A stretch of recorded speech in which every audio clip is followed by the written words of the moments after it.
Assalamualaikum and hello, my name is Mashita. My matrix number is MS250936838. Now I will be presenting our report by the title Issues of Formative Assessment versus Summative Assessment in Enhancing Learning. I will start by presenting our introduction. Assessment within the teaching learning process has a co-function in shaping the way students study, teachers teach, and learning progress in monitor. There are two broad categories of assessment, namely formative and summative, each serving a different purpose but both having a strong impact on student learning. Formative assessment refers to ongoing low-stakes checks for understanding that occur during instruction, whereas summative assessment evaluates learning at the end of a topic, unit, or course. These distinctions have been widely discussed in educational research in the psychology of teaching and learning.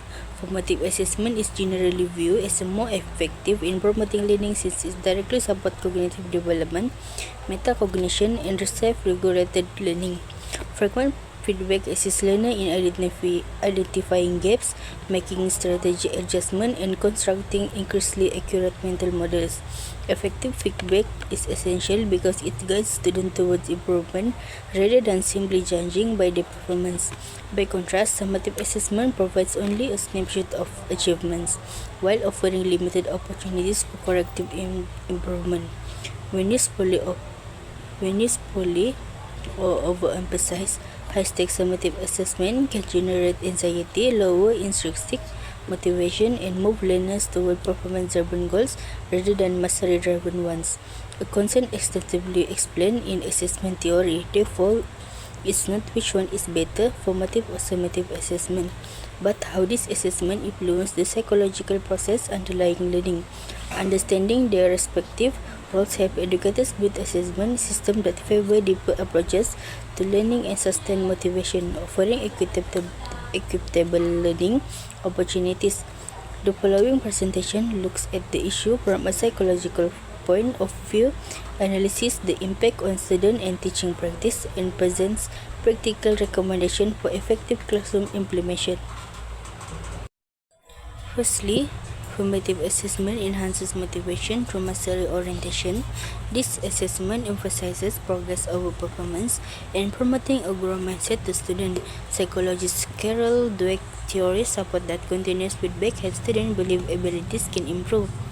Students view mistakes as a part of learning and reducing fear of failure. Formative feedback creates a sense of autonomy, competence, and relatedness, key psychological needs that drive intrinsic motivation. Moreover, formative assessment can reduce anxiety by creating a lower stake environment for learning and providing consistent. Students will become familiar with testing situations, improve the understanding of materials, and build confidence by focusing on progress rather than just grading. How this assessment helps reduce anxiety is by lower the stake and provide the clear feedback. Lower anxiety frees up working memory resources, allowing better cognitive process and consideration of new knowledge. Lastly, formative assessment can help students to grow their mindset by focusing on the learning process, revision, and progress. Formative assessment encourages the belief that abilities can be developed through hard work, effort, and strategy. The core idea of mindset theory is that students hold different implicit theories or mindset about their intelligence, leading them to embrace challenges and view mistakes as opportunities to learn rather than just a sign of fixed intelligence. Now that we know about the use of formative assessment and how is it effect on psychology analysis, we're going to the summative assessment. As we know, firstly, I'm going to talk about the definition of summative assessment. Firstly, we need to know summative assessment is an evaluation at the end of instructional period, which is it is an assessment by the end of the period. This assessment is high stakes graded and used for decisions about students' achievements, certification, progress, and placement. These assessments also focus on final product of learning process and often include exams, final project, standardized test, and end of unit assessment. So now we move on to the psychology analysis of summative assessment. The first one is summative assessment gives students motivation trades off. How is this happen? How it give motivation trades off to students? Well, as we know, summative assessment is a high stakes and like to credit and certification, which makes the students think that subjects are less enjoyable and valuable because school focus is only on their high stakes and the grade. So as we know, when school only focus on high stakes and grade, it will demotivate the students. Summative assessments also can give motivation to students, but at the same time, it also can demotivate students because of the grading. How it can demotivate students is by repeated low performance reinforced a fixed mindset, which mindset like I'm not good enough is like that. So as we know, summative assessment is really give negative emotions it will give negative motivations to students because it is very hard to achieve a high stakes for them, and I think students will feel burdened through themselves. That's why it demotivates them. That's why the motivations trade off from them because of the high stakes that they need to achieve and the certification that they need to do. So that is the first one. Secondly, summative assessment will influence students' behavior on learning. How is that going? Which summative assessment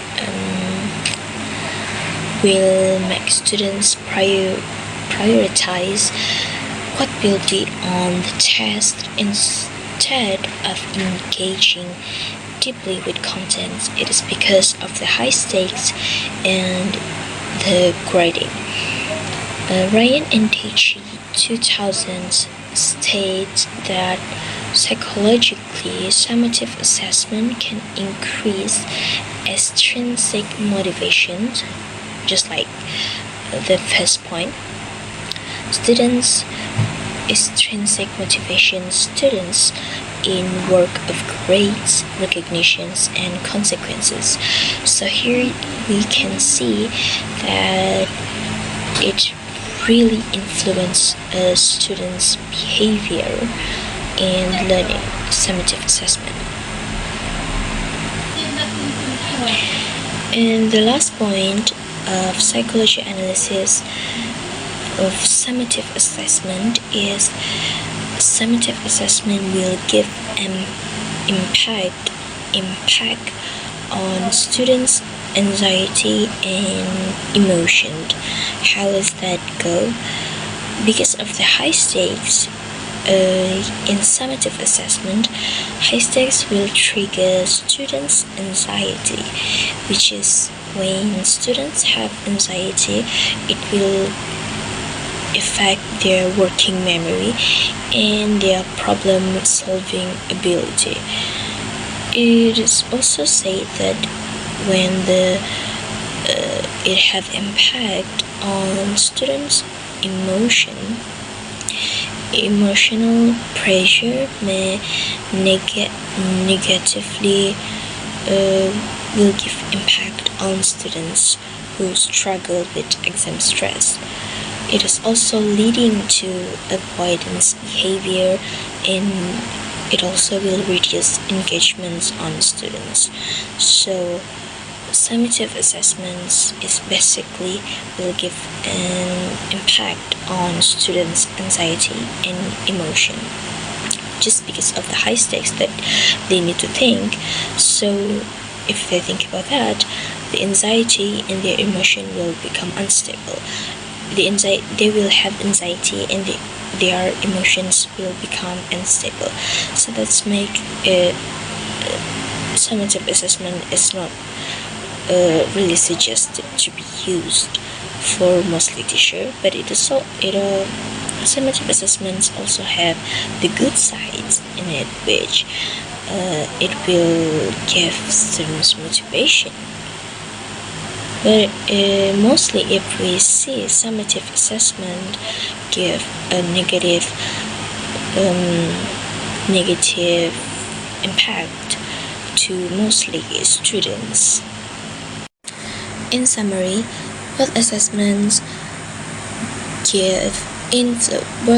both assessment, which formative and summative, give influence in psychology analysis.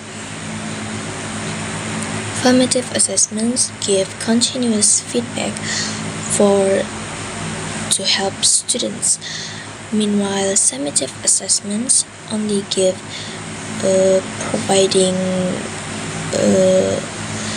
at the end of instructional period, which is good, but formative assessment is way more good because it is a continuous feedback.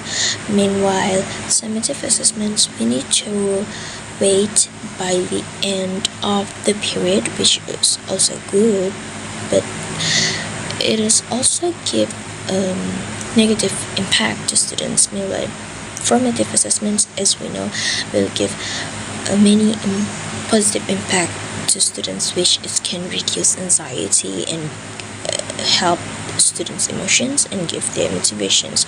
Meanwhile, for summative assessments, it demotivates students and give anxiety to them, and it will not help their emotion. But both assessments is very useful in learning, so teacher need to know how to balance these two use in learning so that it will be easy for the teacher to use, and we can use both. Now I will begin my presentation about assessment in four main areas, which is first is design principle, classroom strategies, feedback qualities for teachers, and quick formative assessment cycle. So this both of the assessment are very important because it guides and helps students to learning. It supports students in learning.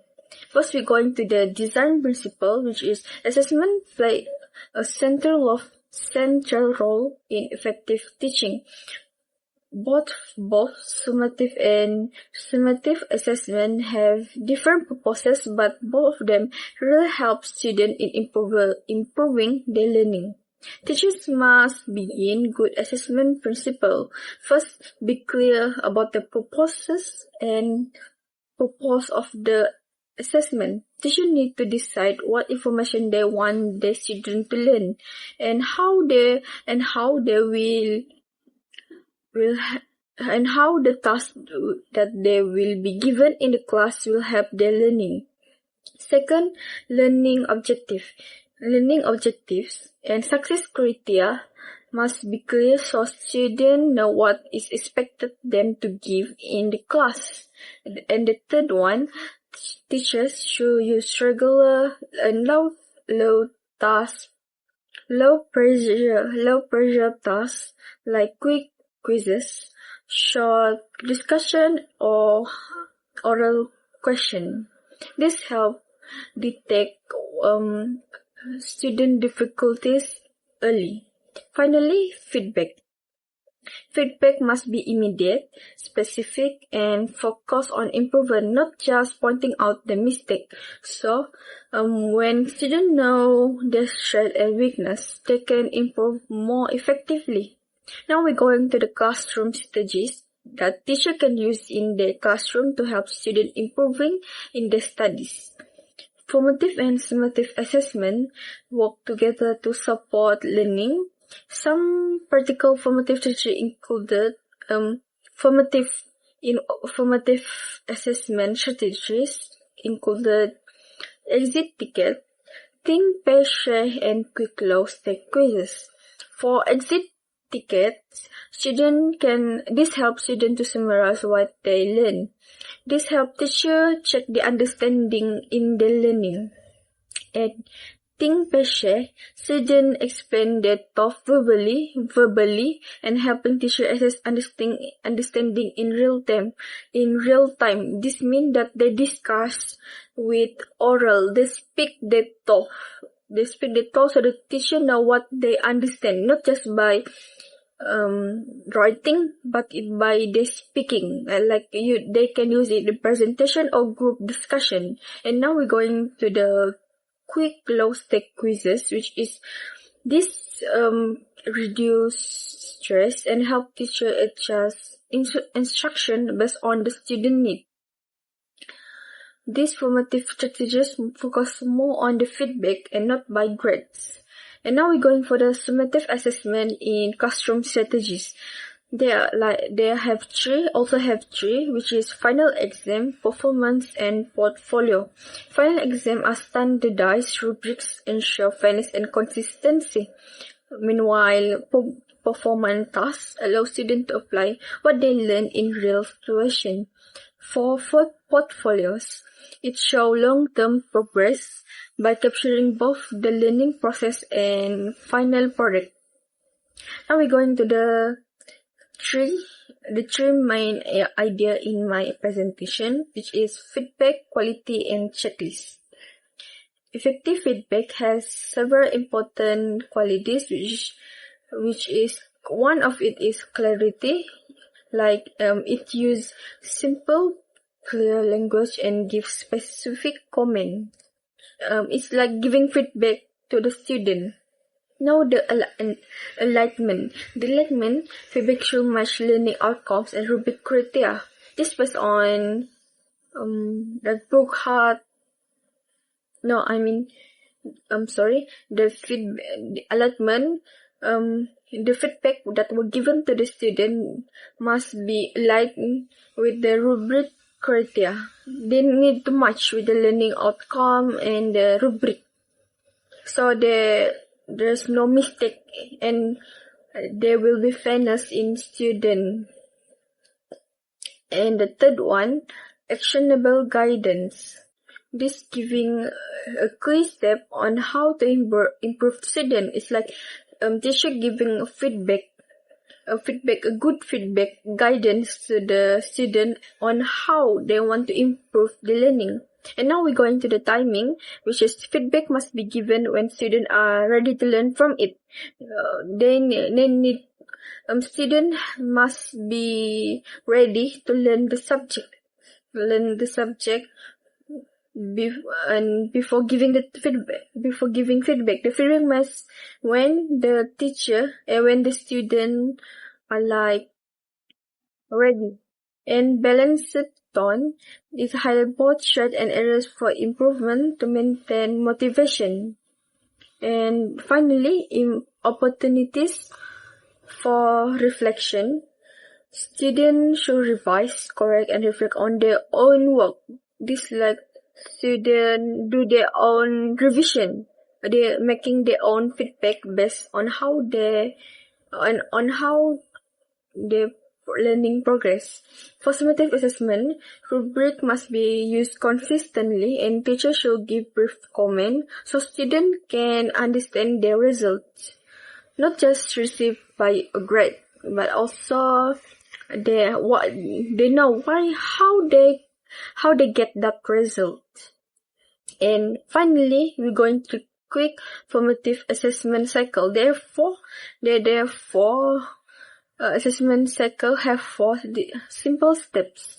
First, it is elicit evidence, like teacher gather all the information through quick quizzes or other short tasks to help to getting know more info about how the student learning progress.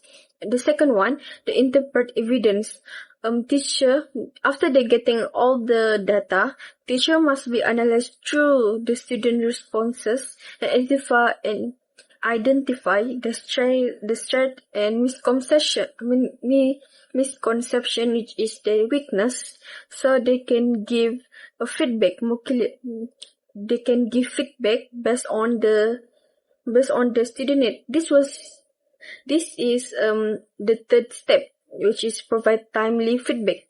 After they gathering all the data, and now the teacher analyze the student the weakness and whatsoever, they need to give a feedback. The feedback must be clear, specific, and aim at helping students improve in their study. And now we're going to the final cycle, which is adjust instruction. With all of the data, the gathering data, the evidence and the feedback, now teacher must adjust the instruction of the teaching, modify the teaching based on what the student need, so it can help the student to learn better, improving student learning. This cycle make assessment a continuous process and support real-time learning. And now this will be a cycle like that. The assessment will be cycle.